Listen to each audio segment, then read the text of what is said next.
जय हिंद दोस्तों, बहुत बहुत स्वागत है हमारी इस इन्फॉर्मेटिव वीडियो के अंदर। ये आप देख सकते हैं जापान का टूरिस्ट वीज़ा हमें अभी आया है और इसके अलावा हमारे पास जापान का मल्टीपल टूरिस्ट वीज़ा है और बहुत सारे क्लाइंट्स के दोस्तों हमने टूरिस्ट वीज़ा लगाए हैं और वो आए भी हैं।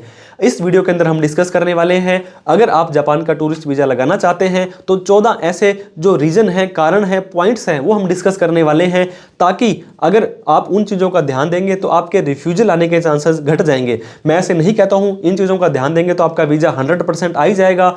ये डिपेंड करता है आपकी ओवरऑल प्रोफाइल के ऊपर, आपके लक फैक्टर पर, एम्बेसी के ऊपर, काफ़ी सारे फैक्टर्स होते हैं। लेकिन फिर भी इस वीडियो के अंदर बताए गए इन 14 पॉइंट्स का आप वीज़ा लगाते समय या वीज़ा लगाने से पहले ध्यान देते हैं तो दोस्तों आपके जो वीज़ा आने के चांसेस हैं वो बढ़ जाते हैं। जापान टूरिस्ट वीज़ा से रिलेटेड आपको किसी भी तरह की डाउट क्वेरी क्वेश्चन हो तो आप हमें कमेंट करके पूछ सकते हैं। तो देर ना करते हुए ऐसे रीजंस जिनके कारण आपका वीज़ा रिफ्यूज हो सकता है जान लेते हैं। तो आखिर क्यों रिजेक्ट हो जाता है, रिफ्यूजल आ जाती है आपके जापान की वीज़ा की, स्पेशली बात करते हैं हम टूरिस्ट वीज़ा की। 14 ऐसे हम रीजन जानने वाले हैं। उससे ज़्यादा जो 15वां रीजन आपका सबसे पहले मैं बता दूं, ये होता है आपका लक फैक्टर। लक मतलब किस्मत। अगर आपकी किस्मत के अंदर विदेश यात्रा का योग नहीं है तो दोस्तों जितना मर्जी हाथ पैर आप मार लेंगे आपकी बात नहीं बनने वाली है। मैं ऐसा नहीं करता हूं, मैं डीमोटिवेट आपको नेगेटिव नहीं बोलने वाला हूं, लेकिन फिर भी हर एक चीज का अपना अपना कंट्रीब्यूशन होता है, तो लक फैक्टर का होना भी बहुत ही जरूरी है। आपको पता होगा जापान जो है इतनी पावरफुल कंट्री है, जिस व्यक्ति के पास में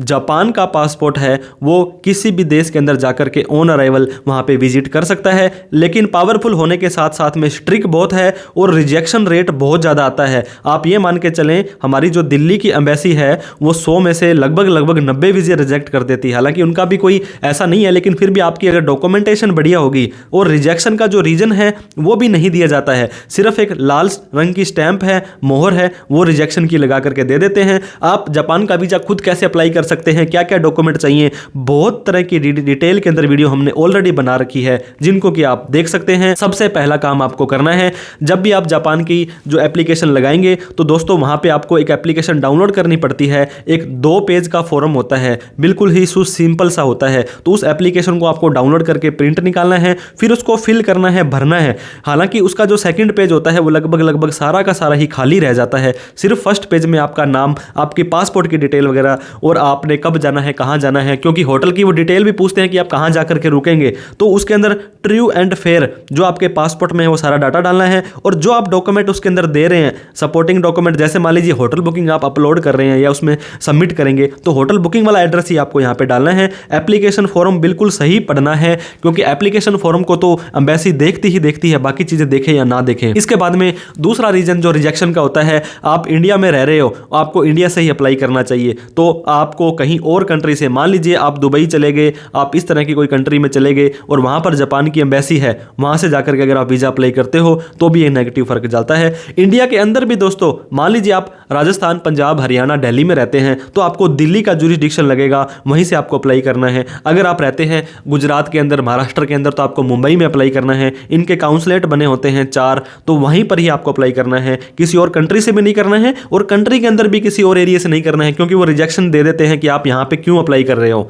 इसके बाद में डॉक्यूमेंट के बारे में मैंने आपको बताया, इनकी एक चेक लिस्ट होती है। चेक लिस्ट, जब भी आप डॉक्यूमेंट, आपको क्या करना है, VFS की वेबसाइट पर जाना है और वहां पे या गूगल पर लिख देंगे VFS जापान चेकलिस्ट डॉक्यूमेंट, तो इतने में ही आपके डॉक्यूमेंट आ जाएंगे। इनकी एक हेल्पलाइन भी होती है VFS की, वो भी हम डिस्क्रिप्शन में उनका नंबर दे देते हैं, वो आपको अच्छे से गाइड करते हैं, सारी चीजें आपको बताते हैं। तो जो भी ITR, bank statement, hotel cover, itinerary, इनके हम डिटेल में भी डिस्कस करते हैं। तो जो चेकलिस्ट उन्होंने मांगी है वो सारे डॉक्यूमेंट आपको देने बहुत ही जरूरी है। उनमें से एक भी डॉक्यूमेंट आपका मिसिंग हो जाता है तो वीजा आपके आने के चांसेस है वो कम हो जाते हैं। ट्रैवल हिस्ट्री, दोस्तों मैं ऐसे नहीं कहता हूं कि अगर आपकी ट्रैवल हिस्ट्री नहीं है तो आपको वीजा नहीं मिलेगा। फ्रेश पासपोर्ट पर भी हमने काफी सारे वीजे मंगवाए हैं, जो अभी रिसेंट के अंदर हमने एक वीडियो डाली है, जो फ्रेश पासपोर्ट पर भी उसका वीजा आया है।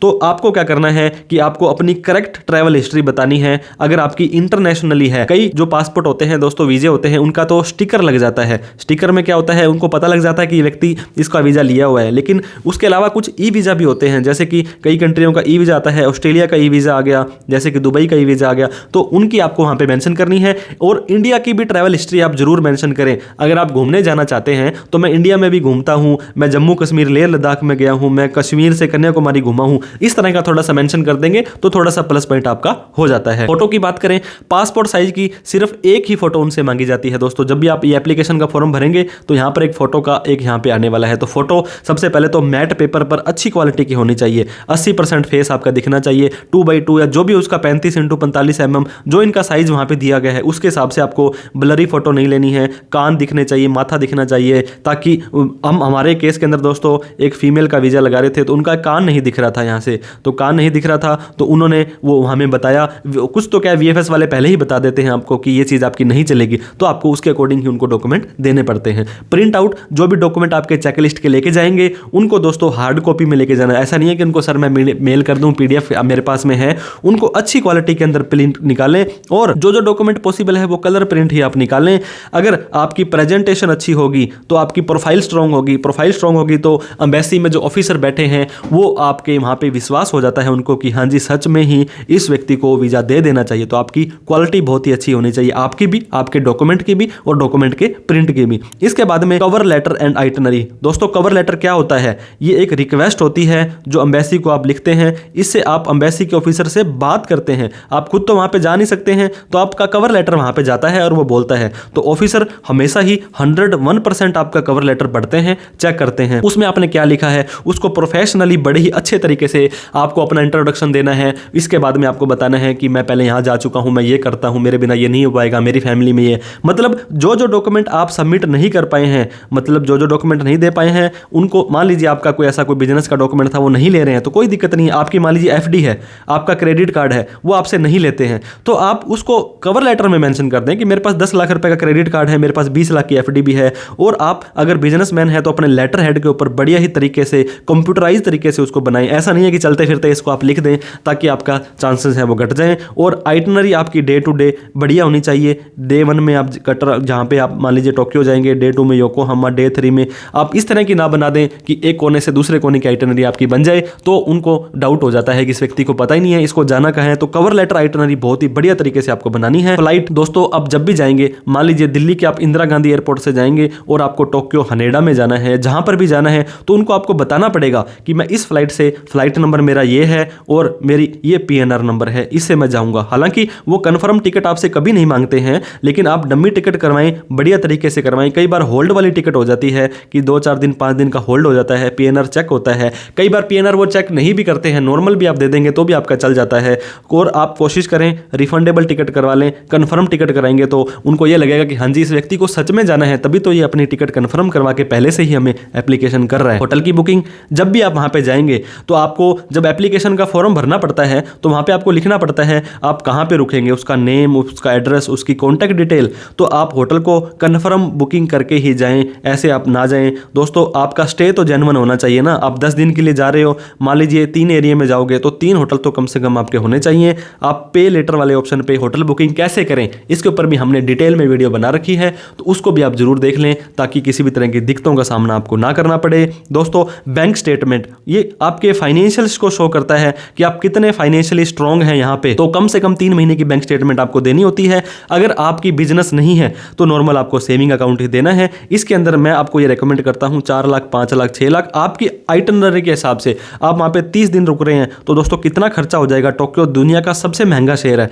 आप 5 दिन के लिए, 7 दिन के लिए जा रहे हैं तो उसके हिसाब से आप कर रहे हैं, क्योंकि आपका ये जेन्युइन लगना चाहिए, पैसा धीरे धीरे इकट्ठा होना चाहिए। ऐसा नहीं है कि पिछले 2 महीनों में तो आपके 110 रुपये पड़े थे, अब आपके 5 लाख रुपए आ गए, ये भी नहीं होना चाहिए। पूरा पुराना बैलेंस होना चाहिए। हो सकता है तो ओपनिंग बैलेंस लेकर के आए। आपकी सैलरी आ रही है तो हर महीने की सैलरी उस फिक्स मंथ में फिक्स तारीख को आ जाए। बिजनेस की है तो करंट अकाउंट से ट्रांसफर होकर के आए। इस तरह के ये ट्रांजेक्शन होते हैं। करंट अकाउंट में कोई भी मिनिमम बैलेंस की जरूरत नहीं होती है, मतलब जेन्युइन एंट्री होनी चाहिए आपकी। ITR यानी कि इनकम टैक्स रिटर्न, 3 साल की ITR आपको देनी है। ITR के साथ में मोस्ट ऑफ द केसेस में कंप्यूटेशन और बैलेंस शीट होता है, वो ये आपको वापस दे देते हैं। अब कई बार क्या होता है दोस्तों, आपने ITR भर दी एग्रीकल्चर इनकम की, और एग्रीकल्चर इनकम मान लीजिए 10 लाख रुपए है, तो फर्स्ट पेज पर आपके 000 आ जाएगा। तो आपने उनको बताना पड़ेगा कि डियर सर ये भी आप प्लीज ले लीजिए, या एप्लीकेशन साथ में लिख दीजिए कि मेरी एग्रीकल्चर इनकम है और वो पहले पेज पे शो नहीं हो रही है, तो आपके ITR एप्लीकेबल नहीं होती है, आपके पास ITR अवेलेबल नहीं है। तो अभी तो 3 साल की ITR आप भर सकते हैं। ITR से रिलेटेड कोई भी डाउट क्वेरी क्वेश्चन हो तो हम एक चार्टर्ड अकाउंटेंट, पिछले 10 सालों से हम हमारी सर्विसेज दे रहे हैं, हमसे ITR भरवा सकते हैं। नहीं है तो उसको एक रीज़न दीजिए कि मैंने ITR क्यों नहीं भरी है, या आपके सपोर्टिंग डॉक्यूमेंट दीजिए। सैलरी आ रही है तो फॉर्म नंबर 16 दे दीजिए, रेंट आ रहा है तो रेंट रिसीट दे दीजिए। मतलब आपको उनकी इनकम को तो बताना पड़ेगा ना कि मेरी एक्चुअल में इनकम क्या आ रही है। इसके बाद में एक और रीज़न दोस्तों रिजेक्शन का होता है रीअप्लाई। मान लीजिए आपने जनवरी 2025 में अप्लाई किया और आपका वो वीज़ा हो गया रिजेक्ट, वो हो गया रिफ्यूज़, तो आपको जनवरी, फरवरी, मार्च, अप्रैल, मई, जून तक फिर से अप्लाई नहीं करना है, क्योंकि 6 मंथ का आपको वेट सेम कैटेगरी में करना है। अलग कैटेगरी में करते हो, मान लीजिए आपने पहले टूरिस्ट किया था, अब वर्क का या स्टडी का करना चाहते हो, तो आपको 3 महीने बाद ही अप्लाई करना है, तो आपका वीज़ा नहीं तो फिर से दोबारा रिजेक्ट हो जाने वाला है। इसके बाद में आपको गैप देना है जब आप अपना जो एप्लीकेशन लगा रहे हैं, अप्लाई कर रहे हैं, ये देखिए अप्लाई का और आपकी डेट ऑफ ट्रैवल है। मान लीजिए आपने 1 फरवरी को जाना है और आप अप्लाई कर रहे हैं मान लीजिए 20 जनवरी को, तो 10 दिन के अंदर अंदर वो कैसे आपको एम्बेसी वीज़ा दे देगी। तो कम से कम 1 महीने का, 30 दिन का, 40 दिन का गैप लेकर चलें, क्योंकि आपको पता है आप VFS जाएंगे, 3-4 दिन VFS वाले, फिर 4-5 दिन एम्बेसी वाले, मतलब 15 से 20 दिन का टाइम नॉर्मली एवरेजली मान के चलते हैं। और किसी कारण से डिमांड सप्लाई आ गई, डाटा उनके पास ज़्यादा आ गया तो टाइम लग सकता है। तो एम्बेसी भी कहती है कि इस व्यक्ति ने परसों जाना है और आज अप्लाई कर रहा है, तो वो फर्जी सा लगता है। तो आपको प्रॉपर गैप कम से कम 1 महीने का जरूर रखना है। पासपोर्ट की वैलिडिटी आपकी कम से कम 6 महीने होनी चाहिए। हर वीजे के अंदर ये दोस्तों मांगते हैं, तो नहीं है तो आप क्या करें, अपने पासपोर्ट को ऑलरेडी रिन्यू करवा सकते हैं और उसको फ्रेश पासपोर्ट को पुराना पासपोर्ट साथ में लगा दें। आपका कम से कम पेज है, कम से कम 2 पेज तो ब्लैंक होने चाहिए, क्योंकि एक में तो आपका स्टिकर लग जाएगा और एक में एंट्री और एग्जिट की वो मोहर वगैरह लगा के देते हैं। तो इस तरह से आप अपना दोस्तों वीजा रिजेक्ट होने से बचा सकते हैं। वीडियो अच्छी लगी हो तो लाइक करके, अभी तक हमें सब्सक्राइब नहीं किया तो प्लीज़ सब्सक्राइब करके इस वीडियो को उन सभी लोगों में शेयर करें जो जापान जाना चाहते हैं। हम दोस्तों ऑलरेडी 7 बार जापान में जाकर आ चुके हैं, काफ़ी सारा एक्सपीरियंस हमारे पास है। कोई डाउट क्वेरी क्वेश्चन हो, जापान वीजा से रिलेटेड हमसे कोई प्रोफेशनली हेल्प चाहिए हो तो आप हमें कमेंट करके पूछ सकते हैं। हमारे दिए गए नंबर पर हमसे बात कर सकते हैं। Thank you so much for watching this video. जय हिंद, जय भारत।